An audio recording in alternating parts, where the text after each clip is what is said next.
What anime fans? I am back with my video. We are in season 2, episode I lost track actually.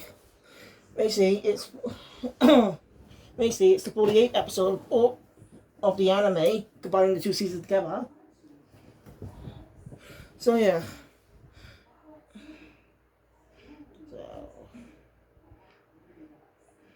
And I just had an idea.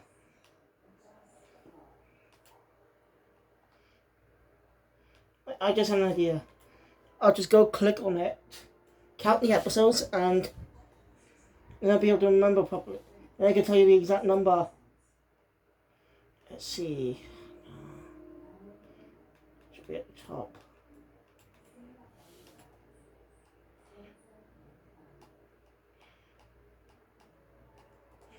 Till 23 episodes. So on episode 23.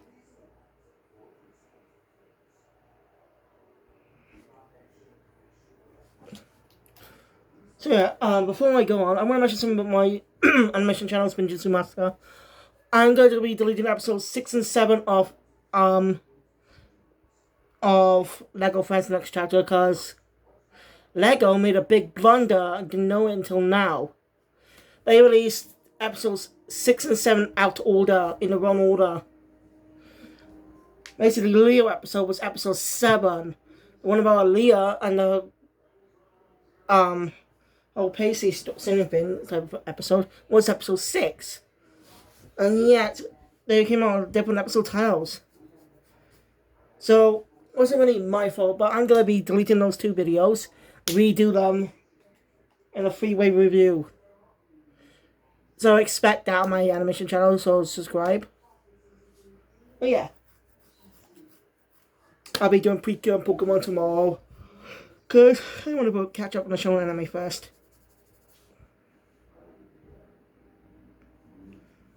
Plus, I only have 2 videos to review. One side. Oh shit.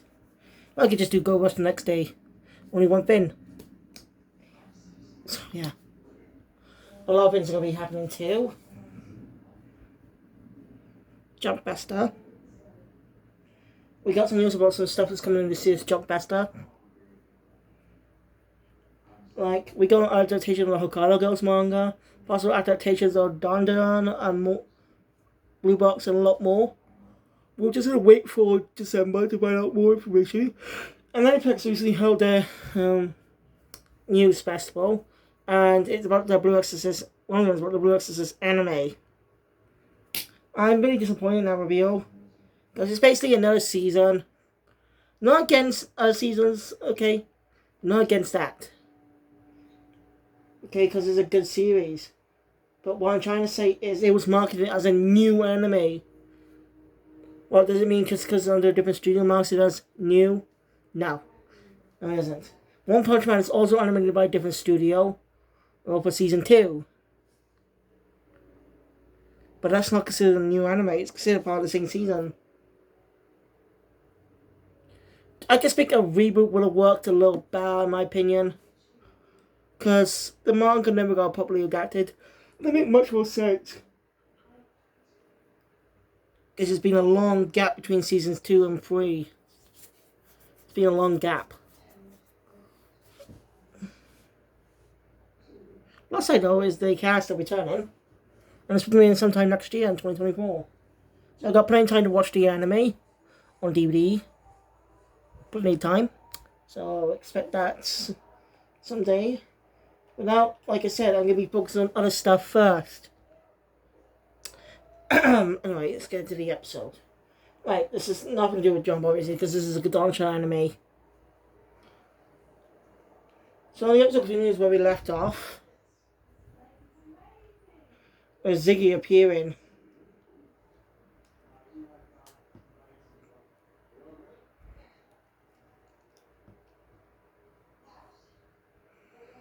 Ziggy was appearing. Even has Rebecca both were using her gravity, telling Shigi not to train under Zenolith. Alright. He does not want to know that secret. Shiki gets mad and breaks out of constraints. And it's actually revealed that Shiki was a fake. It was actually Xenoleth. Basically, he was just using that to test Shiki, and that Rebecca saw was the fake, was just a fake. I now know Shiki has potential to use a special type of gravity power. Black Star, I think it's called. But he needs to be trained.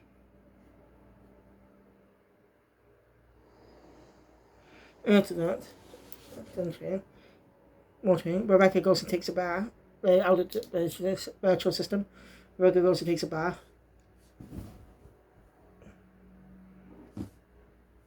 Rebecca goes and takes a bath, and well, before she goes, Dana tells her that her ether is weak. She needs a lot more training than them. She knows it's weak because she only just recently unlocked the ether gear, figure out how to use it. So it's understandable. Like, Shiki had learned trained with his ether gear since he was young. So did Wise. He trained with ether gear too. Took him a long time to actually master it.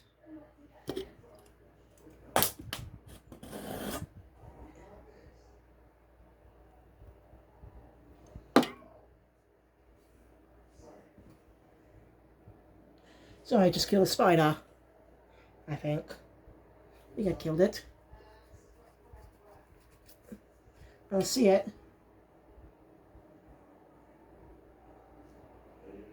So hopefully it's dead. I don't like spiders, okay. Anyway,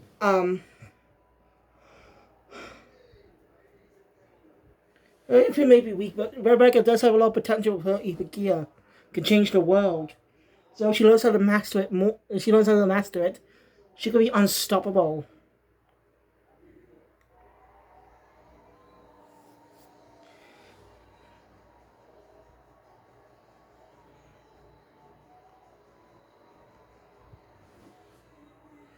So yeah, Rebecca ends up in the bath.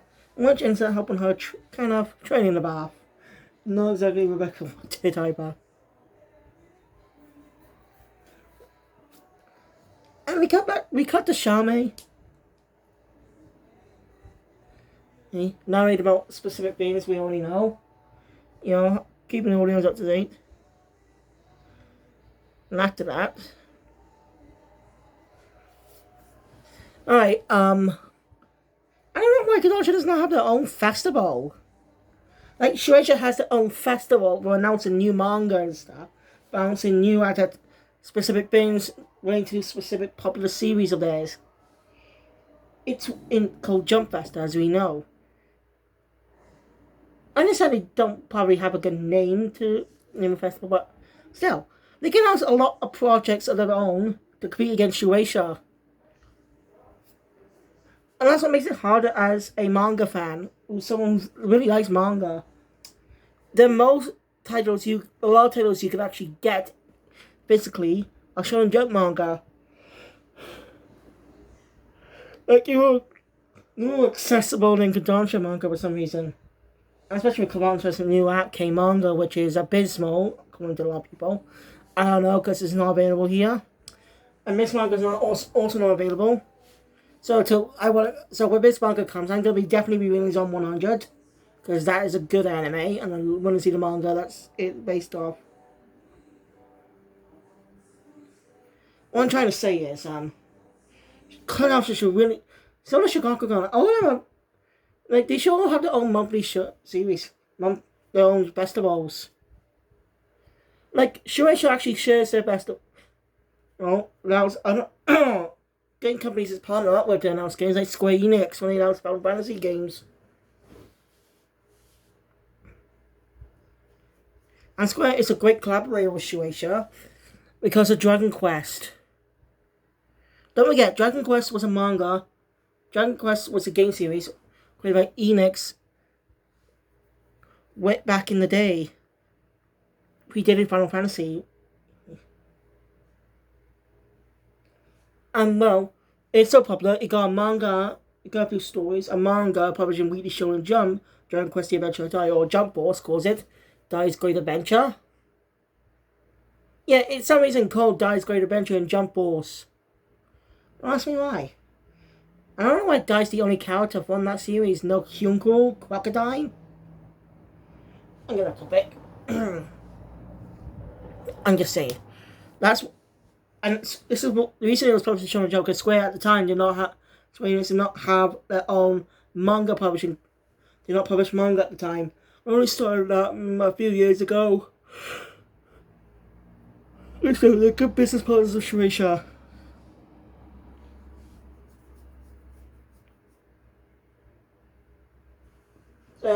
Square has some good manga.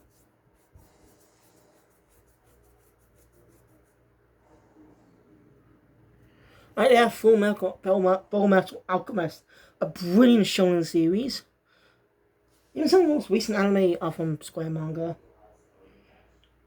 I'm sorry, off topic. Anyway, I'm just saying, Kodansha should really have their own festival.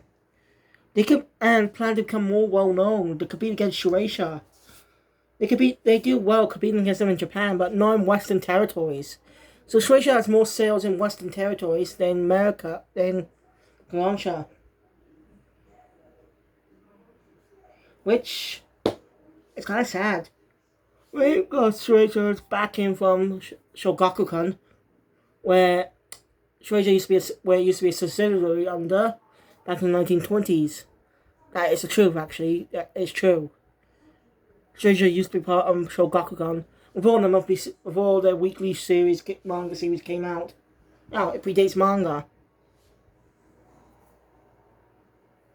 I'm just saying.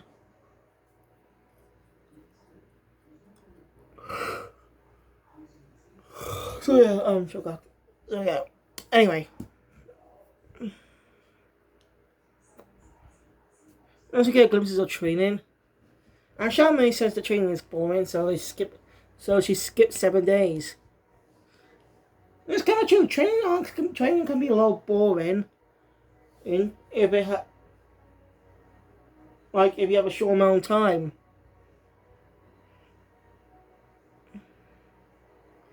And apparently there are 3 episodes left of the season, or 2, whatever. So maybe 24 and 25 would be against Shura. If there's another episode 26, they can add more episodes, you know. And I got more things to do. They're probably gonna be having a battle against Shura soon because it's in the opening. If it's not in the season, it's a lie. Anyway, so yeah, Zen decides to stay on Forrester. And he's going to help take care of the little girl. Her friend Mi-chan had a lot more friends. Isn't he, Mono? She really wasn't important then. She's in the opening, but she's not really important. Like, I'm not joking. She really wasn't that important. So I have no clue why she was in the opening. She did have one scene, but that's it. She's useless. Even that is the plot on JC's staff, not Mashima, since he writes the manga. Himashima is just my favourite manga author so far. One of them, anyway. I just love his works. Not read the manga version, so. Anyway. As he cut to Ziggy, the whole thing of Bossa was just a test. And you get a little more hint about his life, about the reason he is now. But the Spin he doesn't know either. Basically, he has no memory. Because when we get back to the feature on the Shining Stars a minute, Ziggy was alone when he came to Forrester to train with Xenolite 15 years ago when he was going to see Mother. So it's weird. And we learned the reason why he was going to see Mother in the first place. Cover his lost memories. Yes, he has half of his memories were erased too.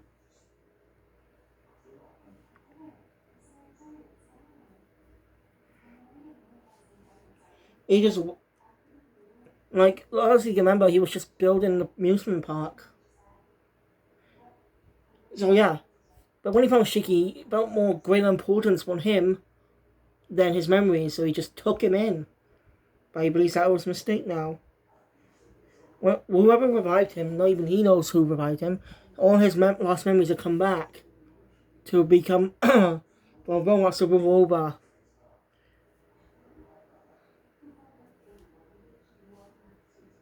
That's confusing now.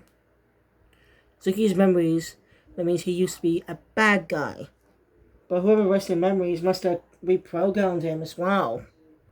A bit. I know they have emotions, that's what I mean. Like, basically, kind of reprogrammed his core after losing his memories so he doesn't become a bad... So he becomes a good guy, I guess.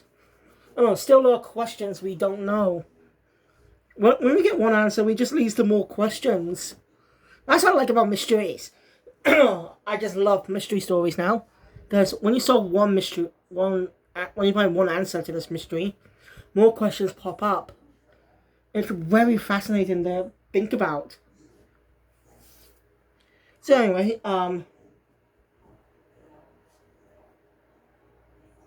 yeah. Beckers also gives a little advice on Couchbell on her videos. And clearly managed to find some more relics. They see, something I revealed earlier that relics are just beings that touch, that interact with Mother. They're not special or anything, not special items. They're just regular day appearances.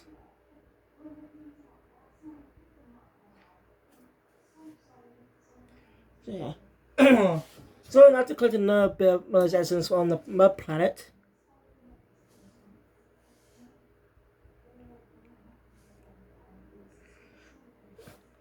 And we get a little hint about something that happened.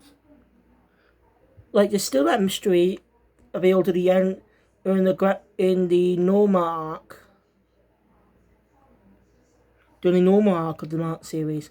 The mystery of why we jump forward many years in the future to the whole thing. We jump many years into the future and find Rebecca's B-Cube camera in some wreckage or something on it. Dead. So what happened? So basically Rebecca writes on her to Even Zero because she thinks Even Zero is like her family. Which is a good step. But no, so yeah. But judging by how rusted it looks, I don't think it's because it's if it was damaged, it wouldn't look that rusted, so that must have been there for quite some time.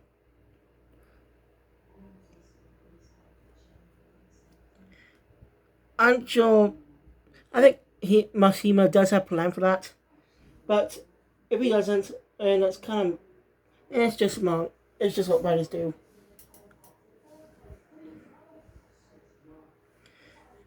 Anyway, news pops up saying that there'll be more robot attacks by suspected robots on other planets. And Shura has made a decision to fight back against the robots, to destroy all robots in the outer cosmos. Shura's definitely insane, because that's where the episode ends. So it looks like the conflict in the outer cosmos is not over yet. What will next episode bring? Hopefully the fight against Shura, because it's been teased in the freaking opening. Who knows, but thank you guys for watching. If you enjoy my content, please hit the thumbs up button. Want to see more, subscribe to the channel and notification bell. If you think always comes to the future. And hopefully see you guys later for Ayakashi Triangle and Bleach. I gotta do those reviews. Along with Dark Gathering, yeah. Kill Phoenix out.